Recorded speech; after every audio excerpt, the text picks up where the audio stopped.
Welcome back, brothers and sisters. I am Braden. This guy right over here, his name is Tim, and this is The Second Legacy. And thank you so much for stopping by. Today, my brothers and sisters, we are diving in to the Trumpiest of Trumpiousness about guns and pistol braces and Second Amendment and all the different pieces of some clips that came out from a campaign stop yesterday. You guys are going to want to see this entire video and send this one out because I know for a fact we're going to hear a lot in the comments and I'm looking forward to it. So with that said, make sure you guys hit that like button, subscribe to the channel, and turn the notification bell on. And Tim, how are you? Are you ready for some Trumpiness? Are you ready for this genuine Trump? This is grade A Trump. Yes, absolutely. I was following this little thing yesterday when it was making its rounds on social media. You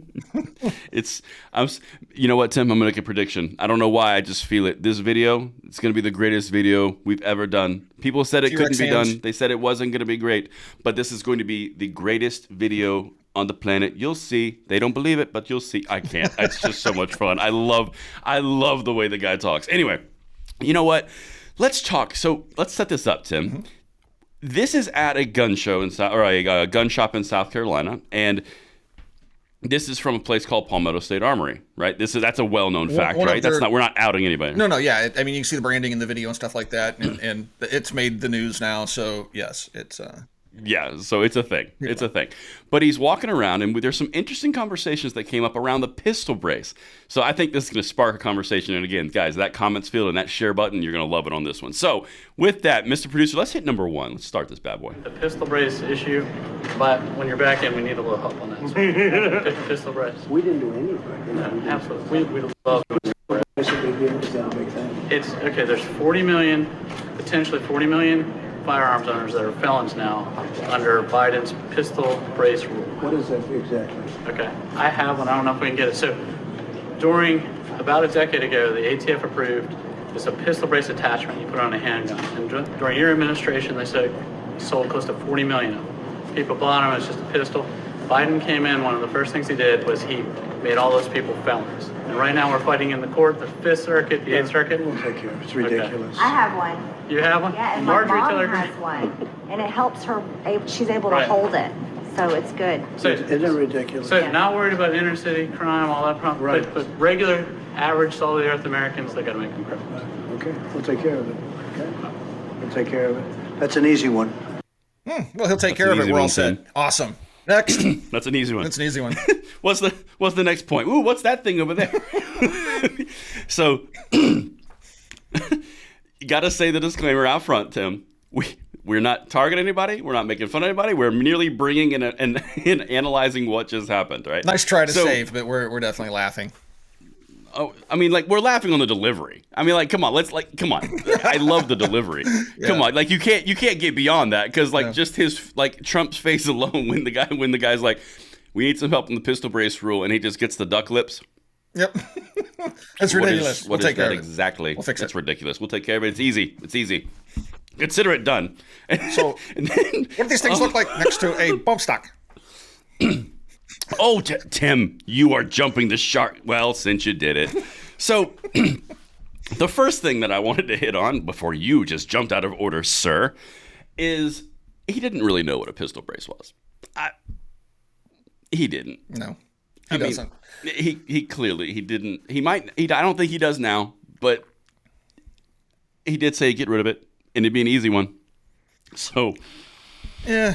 Well, you could tell he doesn't know much about them. Look, folks, we've said this many times on the channel before. Trump is not a gun guy.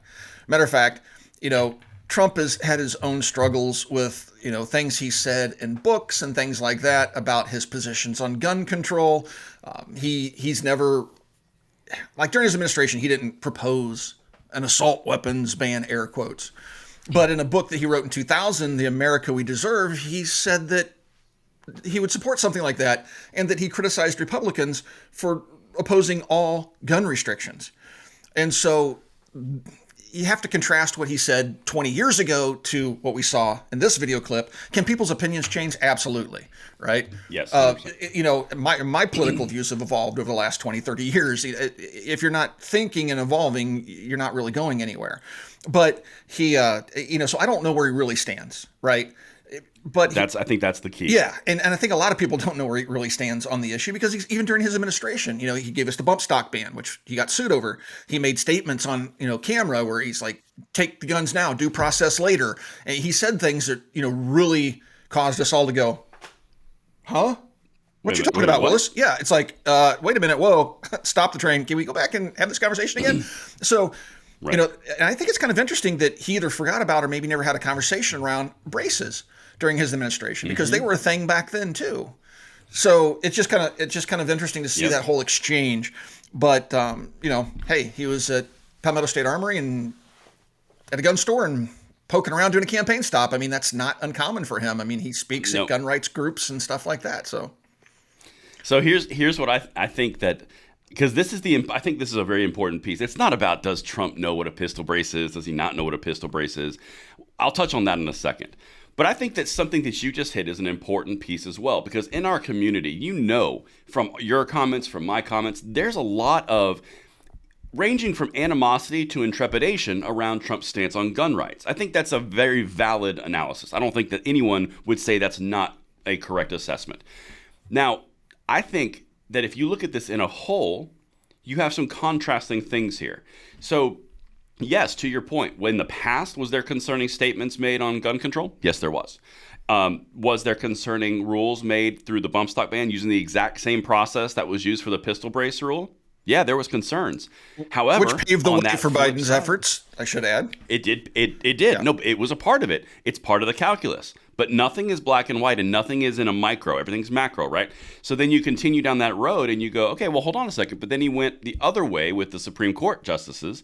And now we have the Bruin decision, which is effectively doing more damage across the country against gun control than that rule did. So, I mean, when you're throwing everything up in the air, I think it really comes down to he genuinely doesn't have a deep understood knowledge that like someone or a general gun owner would have because he didn't know what pistol braces were. Yeah. I mean, he didn't. Yeah. But he does, I think on the base level, he understands something very important. You just turned 40 million people into felons. That's unacceptable. Get rid of it. I think that kind of jives and aligns with something that we've seen a lot with Trump because he's not good on micro. He's always struggled on micro. But when he goes macro and he's like, that's ridiculous. That's insane. Why would they go to jail for something that's perfectly legal? We'll get rid of it. We'll take care of it. Let's solve that problem. Let's move on.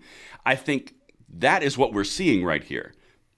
Because if you put that in the broad context, that's exactly what you're seeing. He may not know the details. He may have a questionable past in the same area, but he's good at seeing the end result outcome, which is a very business person trait. Yeah. I don't know. What do you think about that? What do you think about that perspective? No, I think that's fair, but I also think that going back to his 2016 campaign and then his subsequent 4 years in office, he made a lot of grandiose promises at the NRA convention and elsewhere leading up to that election. But then when he got in, we saw a whole lot of nothing, right? We didn't get any delivered promises that entire 4 years. If anything, we did get the whole bump stock ban. Now, in the grand scheme of things, the bump stock ban, didn't really. So many gun people just don't care about them. So when it came up, I would say 50-50 maybe comments like, who cares about the bump stocks are stupid anyway, let them go. And other people like myself and you, saying, hey guys, we got to fight for every square inch because this is going to lead to something more sinister, which it did. It led to the braces. Right. It's going to lead to other things. Right. And so, I don't think that, he talks the talk. He only walks the walk when pressured to, right? I don't think it's a hot button issue for him. To him, it's just something. Oh, it's definitely not. He has to be pro-gun because he's trying to entice conservatives to vote for him. And being pro-gun is a major plank in our beliefs, right? In our platform, if you will. And so he feels that he has to address that. He feels he has to come across as being pro-gun, but then when he gets in office, that's a political hot potato. And anytime you make a move, as we're watching with this very event happening right now and all the hay being made about it, it is a hot button issue that gets everybody stirred up. So if he wants to avoid controversy, he can just avoid dealing with the gun rights issue until something falls in his lap that he has to deal with. But he's not going to go out there and make waves doing things that are pro-gun, overtly pro-gun. He hasn't historically. Would he next time? We don't know. But, it just going off his historical record, the guy's he's not the great 2A champion that he was promised to be, or that he promised himself to be. Now, is he a better option than other choices? Well, yeah, because the other choices are just outright ban everything. That's our agenda. That's not his agenda, I don't think. No, of course. No, I think that's I think that's an important distinction, right? I think kind of going back to what we were talking about prior is you kind of just described not necessarily Trump. You describe politicians. They only act when a hot button issue drops right in their laps. Right. So, I mean, again, that's not specifically Trump, and I'm not trying to be an apologist. I'm just trying to add as much objective nature to this as possible. You've got some bad, you've got some good, and then you've kind of got which way the wind is blowing. And I think, honestly, when you're looking at he behaves when you pay attention and you put pressure. Okay, well then pay attention and put pressure. Right. I mean, okay, so that problem's simple. Right. Yeah. Yeah, that problem's simple. If he moves when you poke him, then poke him. He complained his entire administration, like, people, why is everybody going to sleep? This is when we need to press the advantage. We have control of all three groups. We have the Senate, the House, and the White House. Right. Why are we doing nothing? But gun owners went to sleep. So that falls on us as much as anybody. The fact that we didn't get anything positive, really positive, outside of the Supreme Court justices and the subsequent rulings, we didn't get anything that we really wanted out of that 4 years. Right? Right. Nothing substantial. So some of that blame falls on us because, as typical, gun owners and conservatives go to sleep when they get what they think is a favorable administration. Like, we can relax for 4 years. Because the immediate threat is gone. Right. And it's a natural human thing. I completely understand. Well, think about it. The biggest threat's gone, so you relax. Right. You've been fighting for 4 years. Right. That's just it. You've been fighting for 4 years. So we're coming out of the Biden administration. We're constantly having to defend our Second Amendment rights. And then we go into 4 years, perhaps, of another Trump administration. And all of a sudden, people are like, man, thank goodness that's over. We got 4 years now to take a breather. Nobody's coming for my guns. No, folks. Now it's time to press the advantage and gain back lost ground. Move the football field back. Right. Move the football field back. No, 100%. Well, so that's the first time. And I mean, honestly, this gun shop, they did a pretty good job coming back to this because you can tell it's something important because we actually have a second clip on this. So he redoubles down, Tim. Mm-hmm. He does double. It's going to be the greatest double down you've ever seen. Okay. Mr. Producer, hit number 2 for me.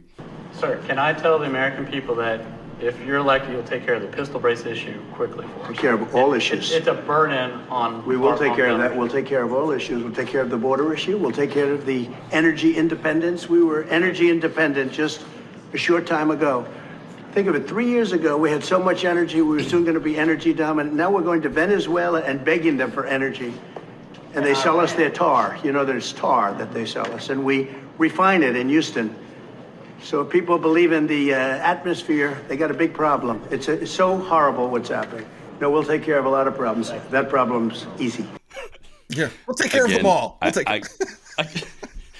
Dude, I love the way this man speaks, and it's completely irrelevant, but the way that he talks, it just makes me smile. It genuinely does. It's like, so it just makes me smile. Mr. President, can we get a commitment from you to, fight for the 2A and help American gun owners? And can we do all this?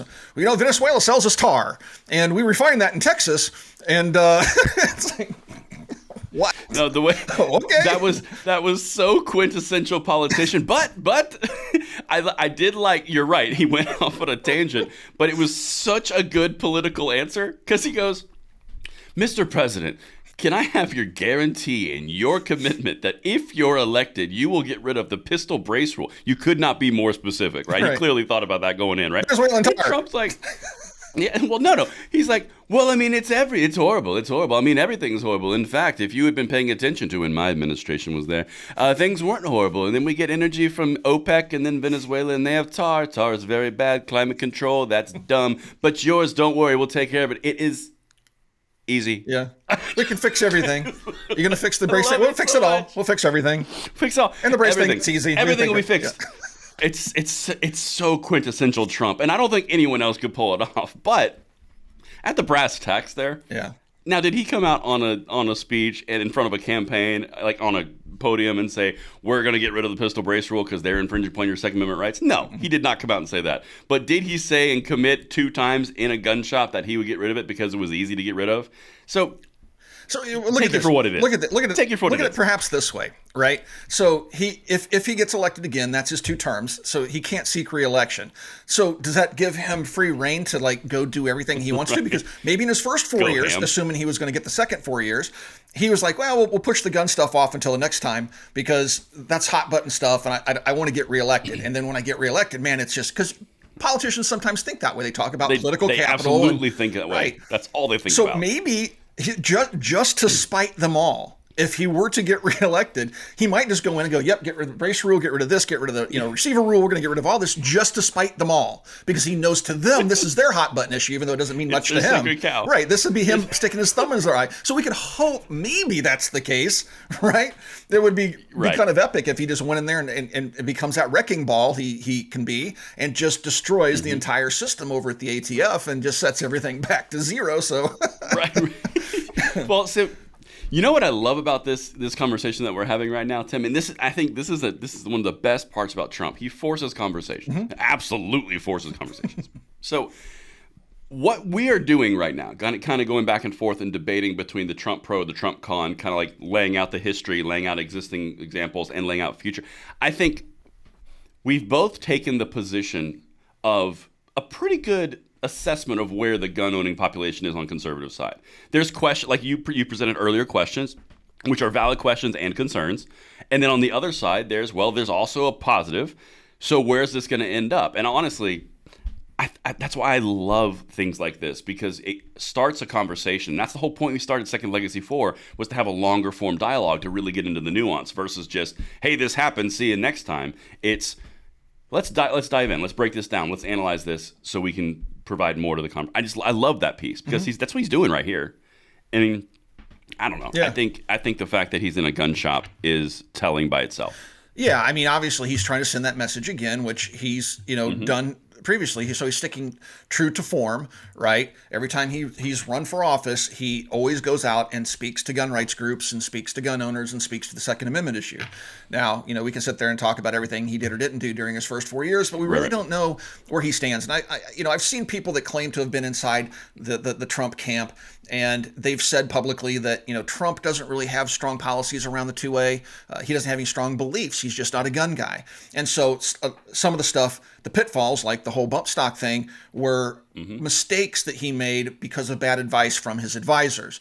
He didn't really have a position, and you can see that in the video clip we opened this video up 100%. With. You can see that the brace, what's a brace, and then it has to be explained to him. That's because he's not a gun guy, and that's not a fault, right? Not everybody is. This is just something that he has to address because he's running for political office and he's talking to a bunch of gun people.